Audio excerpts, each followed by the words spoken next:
aux élèves de la première année baccalauréat. Nous avons déjà commencé une petite révision sur le travail d'une force constante de la translation. On continue, comme je vous ai promis, de continuer cette révision, mais cette fois, on va attaquer la partie du travail dans le cas de la rotation.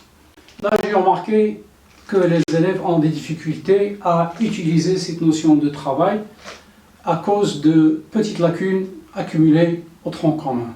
C'est-à-dire, ils ne savent pas utiliser la notion de ce qu'on appelle le moment d'une force. Je rappelle le moment d'une force. Qu'est-ce que c'est que le moment d'une force?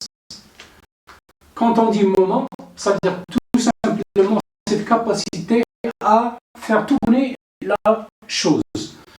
Vous voulez fermer ou bien ouvrir la porte.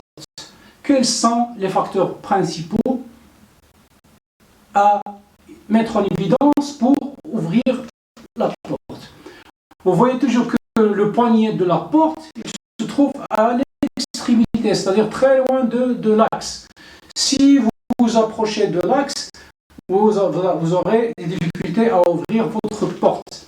Ça veut dire que le fait de faire tourner cette porte, on a besoin d'une force, d'une part, et d'autre part, d'être éloigné le plus possible de l'axe de rotation. Donc en physique, cette notion qui va mettre les deux facteurs qui sont l'intensité